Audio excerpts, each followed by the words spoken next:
Hi everyone, welcome. I'm down here in my wormery and I've got my African nightcrawlers in my sights today. I want to check in on this African nightcrawler system, which has been migrating now. You can see there's a section of the bin set up where I'm trying to lure the worms into it. Been migrating this thing for over 5 weeks now, 36 days I believe, and I think it's been 11 days now. I usually write this stuff down. Actually, I've got it written down. I'll show it in a moment. It's been 11 days since we last checked in here to make sure that the food over here is abundant so that the worms keep coming to it. And every time we check in, we try to till up the finished castings too to make sure that any moisture that's in there might get circulated out to the surface to let it dry a little bit, because I think that the drying helps motivate the worms to leave, come over to the feeding zone where there's moisture and food and everything else like that. And besides this, if we figure out that the migration is complete and that the worms can get hauled out and that we've just got a batch of finished compost here, then I'll be taking the extracted worms from this and reuniting them with the other African nightcrawlers, all which have been now moved into this container down here.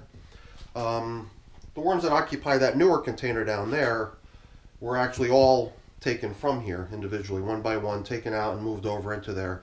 At this point, these will just be their babies that were hatched later, and it'll be kind of a big family reunion. So I'm going to get this system up on the bench, see how the migration's coming along. So let's get started. So now the younger system that I showed you on the lower shelf was the one that's shown here as the 120-day system, which is still in this first phase of composting. And it's had 14 feedings over that time. It's been 10 days since I fed that thing. I don't know, it might be due for a feeding, although I remember there was a lot of leftovers in there too last time I fed, so that could probably just go a little while longer. But if we find that there's really no more migration required here in this 166-day-old container, and that after 4 weeks we can consider this as a done deal, then we will be popping in here to release the worms that we've extracted from here. However, if it seems like the migration needs to continue, then we'll let it. It's not a big rush. But I figured I'd really quickly show what this here was. So yeah, you've already gathered that this indicates how long composting went for, and that migration's here at the end. This middle column, in case you're not familiar with my systems, the F just represents foraging. So somewhere between the everyday activity of giving them kitchen scraps and breaking stuff down, creating compost out of your household compostable waste, and now this, the step of migrating them out of the material that they've created for you, is this idea that they don't get anything new and they're just picking through the existing leftovers to make really fine, pure castings for you. So like I said earlier, I believe that the drying of the castings that the worms inhabit contributes to their moving out. So you can see that this stuff with only that piece of newspaper on top is quite dry at this point. It's even like kind of pulling away from the cardboard as it, I guess, constricts as it dries. But over here underneath the bubble wrap, I would have to imagine that it's nice and damp still. But I always want to start here, I believe, because I've kind of gotten burned in the past, starting out with the assumption that there was still a whole bunch of migration remaining to be done. Go through the trouble of resetting the whole feeding area to continue with the migration to try baiting more worms out of the finished compost, only to find later that the finished compost has already been evacuated entirely. So there's really no need to have, reset the feeding area. Oops, what do we have here? I thought I saw some cocoons down in there. So now that's the one thing that might happen here, actually. And I'm always kind of struggling with this little conflict of needs. Basically, if all the adult worms have left to come over to the place where I've been trying to lure them for the past 4 weeks with moisture and food, then the only thing that might remain within this material are the cocoons that the worms left behind. And that if there's sufficient time and sufficient warmth and sufficient moisture, then those cocoons will proceed to hatching. Then you'll have a whole bunch of extra baby worms on your hands too. So, somewhere between trying to let this stuff dry out to motivate the worms to leave, and then later wanting it to be damp enough so that the cocoons in it hatch, kind of puts me at odds with what I'm trying to do at the various stages. So, who knows? We might have already dried this stuff out to the point where the cocoons are just not moist enough to hatch. And that if we really wanted to see some hatching of the cocoons, then we probably would have to dampen this material in order to have that happen. And I actually did consider running this system as what I refer to as a cocoon nursery, because I'd like to think that all the adults that were capable of creating new cocoons have already been relocated into that other newer container that I showed earlier, the 120-day system, and that the only thing remaining here are babies. But I guess there's always that pretty good chance that I was not completely thorough when I extracted all the adult worms, or what I thought was all the adult worms. I probably left a few behind, and if by chance they mated and created some additional newer cocoons in here that need more time to hatch, then that's probably more of the exception, not the rule. So I did actually pick one worm out from over here somewhere, and now I dug down deep in the middle and I found another. But I'm starting to get this sense that this migration could probably be considered as complete at this point, because we kind of tilled up that entire edge. I did just a random shot down the middle over here somewhere. Let's check out this other far edge. This also looks pretty much free of worms. A lot of people might be saying, you consider that finished castings? Look at all that debris. It's just something I've been trying lately. So now in the past, I did usually take the time to allow all this stuff to get broken down nicely before I would consider this as a batch of finished castings. But I've been trying to adjust what I consider to be a done batch of castings to not be so rigid in its definition, and sometimes maybe even accept stuff like this as being finished and ready to be depopulated. Because I guess to a certain degree you've still got microscopic life living in here that continues to break the stuff down in the absence of worms. So even though it might be done from a worm composting point of view, it's still going to keep composting on its own through all the other forces at work. I've got a couple in here. This material that I'm breaking apart here, I guess just the fact that I've got to break it apart at all indicates that it's definitely more damp than some of the other stuff we've encountered. So the fact that there's just one little pocket of more damp stuff where the worms are gravitating towards, I still don't think justifies letting this system continue. I do believe that this is a complete migration at this point after 4 weeks, even though we had to kind of help a couple of the worms out of the material and move them over into the collection area. I think we are pretty much done here. I'm just kind of spot checking around here and there, trying to go deep, see if I can, pluck out a couple more worms, because I'm sure there's still a few in here, but probably not too many. So that's pretty cool. I guess we are going to be doing a worm relocation today. And I suppose we could probably rifle through this stuff a little bit more easily and be a little bit more thorough to make sure we don't leave too many worms behind if we do this after. Why don't we proceed to the removal of all the stuff that's down here in this feeding area, and then we could do a quick final scan through this stuff, see if we can find any more worms so we don't leave too many behind. Alright, so I've got this pretty good sized plastic container that I use for this sort of stuff. It's got just the right capacity, I believe, to hold what's in here. Maybe if we can actually exclude some of these larger items and bring them over separately, then we'll be able to better gauge how many worms we were able to collect out of this system. This system, to me, almost seems like it ran as a cocoon nursery. I think I've got pot worms over here coming together for the moisture that's collecting on this coffee filter. There's probably even a few larger chunk food items that we could just take out of here to reduce the clutter. I don't know why, I just like to sort of get an eyeball on the number of worms that I'm moving when I do one of these.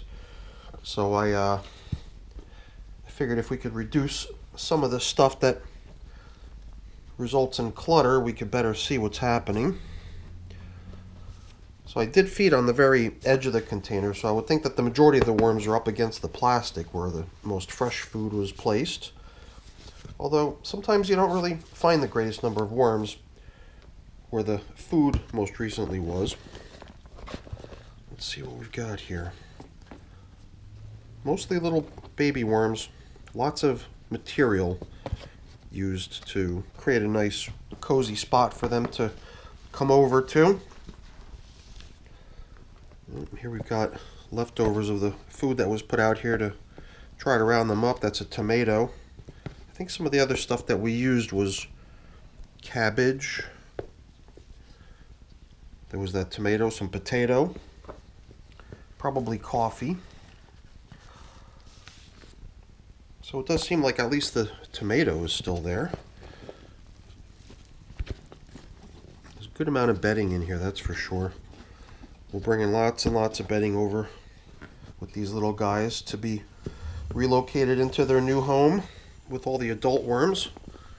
I guess it's good to be able to check in. After 10 days, I'm thinking that that system with the adult worms in it already is going to still have leftovers, because there was leftovers from the previous feeding when I checked in there 10 days ago. And despite there being leftovers, I still added food. So that's why I'm thinking between the leftovers and the newly added food from 10 days ago, I think that that system's okay with food. So if we go in there, we'll simply release these little guys. And I don't think there's any really good way for us to estimate how many we're bringing over here. There's a couple larger worms right there, but mostly everything we've seen were little ones. These are actually mature enough to actually leave cocoons behind. Cocoons of their own.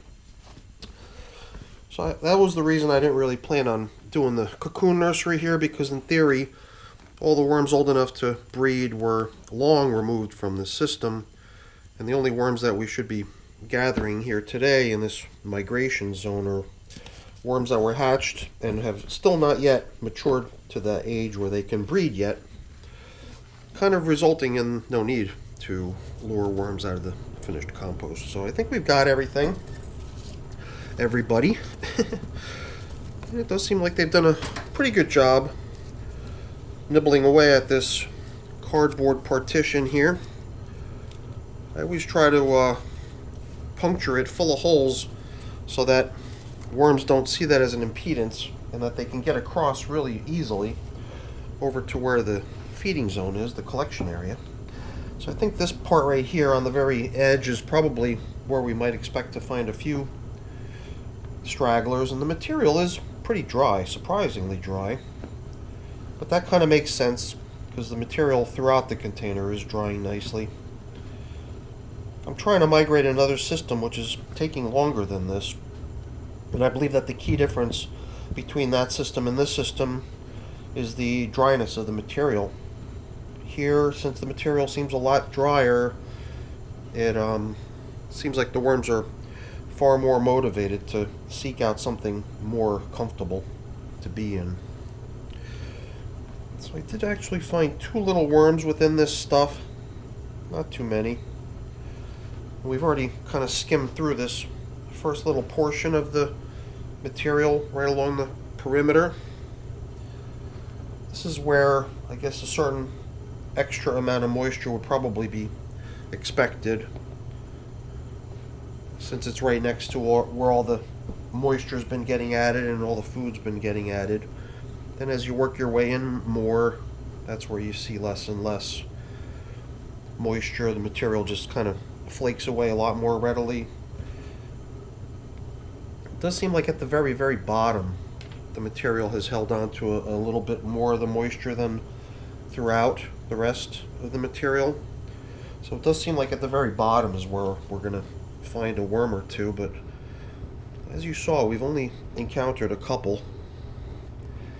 And I believe that there is just a pretty good chance that we're going to leave a few behind. Maybe what we could do is let this stuff sit around for just a little bit longer, but since there's no migration feeding zone anymore to attract the worms to, maybe I could just throw out like a banana peel, and maybe they'll be attracted to that, and we can round up another few worms before we consider this as a completely done batch of castings. think at this point maybe I'll just try to pick up the pace to skim through here. I'm thinking we've already had an opportunity to inspect most of this stuff earlier. That's part of the reason it's so much looser and flaky, because we've already sort of broken it up. Material is nice. If I were to run it through my sieve really quick and capture a whole bunch of the leftover bits of bedding and stuff floating around in here, I think we'd have some really beautiful castings. I might actually do that because it would be easy enough. The material all flakes readily enough. I might just have to help it a little bit, dislodge a couple little bits that are still sticking together, but for the most part it's all been separated and is crumbling at this point. Shake it around inside the screen, it'll just probably flow right through the screen, no problem. Let's get some of these things out of our way so we can continue. I guess these few pieces of food scraps and these spare bits of bedding that can go over into the new area. I mean, for that matter, we'll bring this thing over into the new area too and make use of it there as well. Let's get it out of our way and see if there's any more worms to be rescued out of this material before we consider this as done. We're just kind of now blending all of this drier stuff that we're encountering in with the rest of the stuff. So just in general, the material is just going to all suddenly dry a lot more. Anywhere there were little pockets of moisture remaining, we've just pretty much combined it with much drier stuff. So if there were any little remaining oases of moisture in here, they're probably all gone by now. I mean, if there are still any, then it would just be very tiny little pockets that I somehow didn't manage to crumble up. You can see some of this stuff is fairly dry. At this point, I guess I would cover up now with plastic over the whole thing, because it wouldn't make any sense to let this material dry any further. It would be nice to let these castings remain somewhat damp. Now that we're mixing in all the dry stuff with the more damp stuff, it's starting to feel a lot more cool and damp throughout. All of those really dry pockets have been kind of blended in. So really nice stuff. Like I said, if I were to screen this, it would be super duper castings, and I might do that because then all that stuff that comes out of here can just go right back in with the worms to let them continue working that stuff down.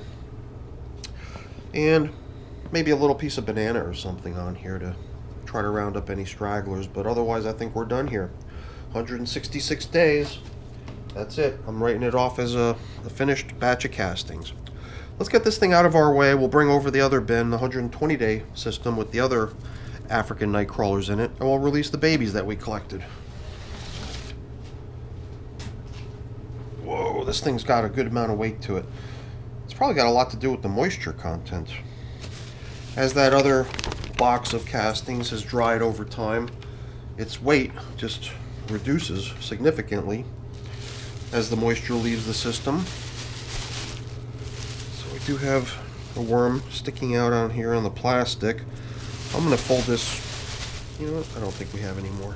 What we'll do is we'll cover it. We'll throw this piece of newspaper on top of the plastic, so if there's any babies on that plastic that I didn't see, they can just be sheltered and not feel like they've got to freak out and run.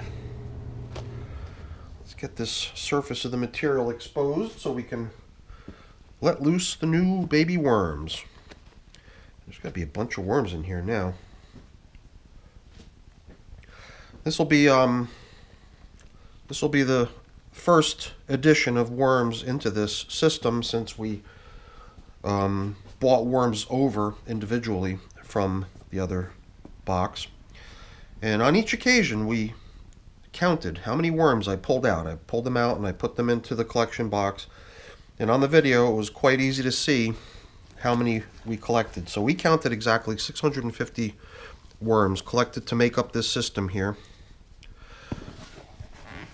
And how many we're adding now with the babies coming into the collection of worms now, it's hard to say.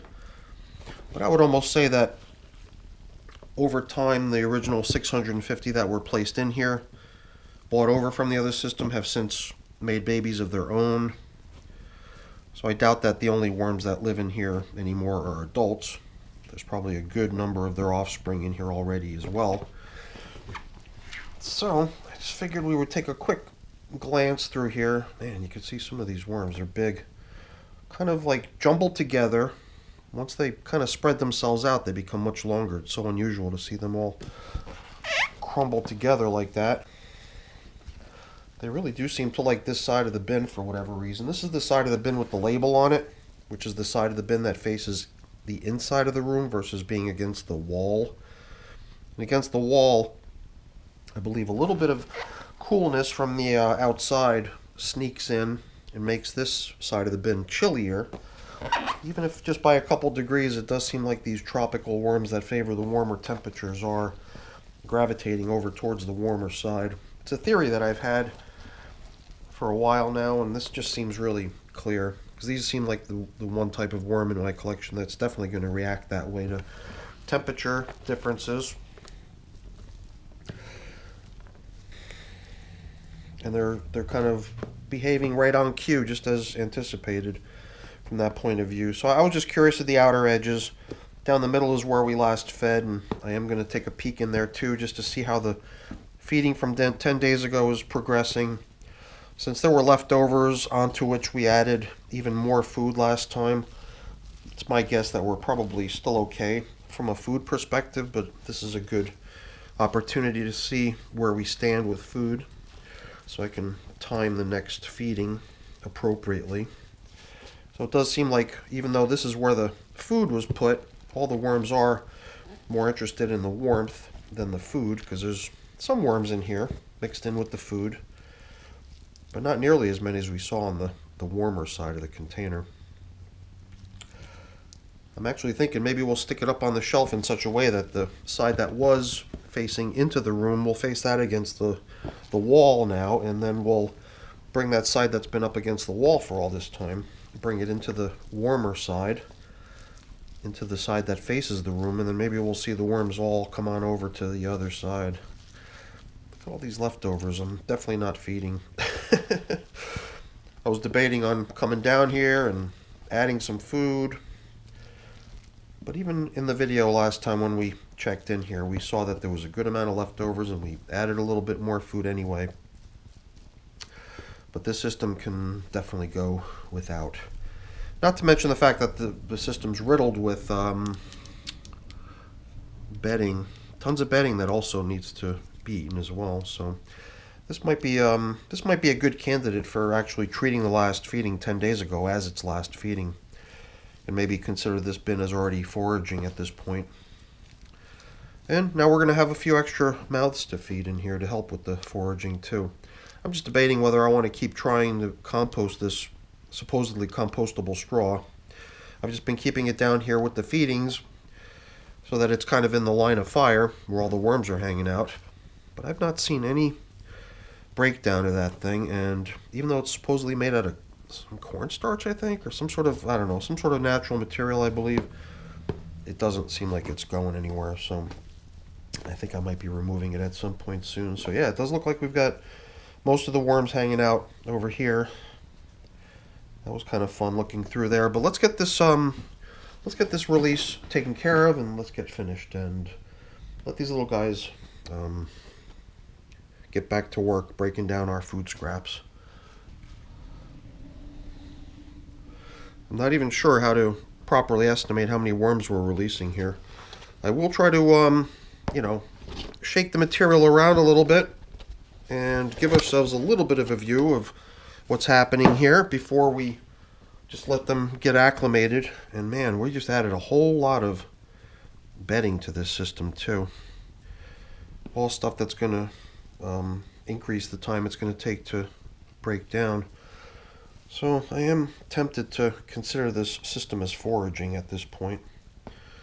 But I think for now I'm just going to treat it as the last feeding, still having leftovers, and that the next feeding is still undetermined in terms of whether it's even going to happen or not, but also just in terms of if it does, when. So this system's got some good weight to it now. Not only did we start with a pretty heavy system, it's got a good amount of moisture in it, we just added a whole bunch more, which is pretty cool. So I don't know, sometimes we'll do a little bit of kind of a fast playback of the video as the released worms get situated. I don't think we've got the makings for that kind of a clip here. I'm just sort of spot checking the material that we just spread out across the top to see if there's any concentrations of worms. Maybe this will be our one chance to get a sense of how many worms actually occupy this bin now. So it's the original 650 plus who knows how many more. Like I said, I don't think that the original 650 is really 650 anymore. It's probably a whole lot more, and now whatever it is that we added. It will be interesting to hear people's guesses as to how many worms they think occupy this system. If you have a guess, then please write it into the comments section. Lots of baby worms added. So yeah, that was the original goal. The original goal was to separate the adult worms from the babies, and perhaps as a result of that, stimulate the big worms to stay big.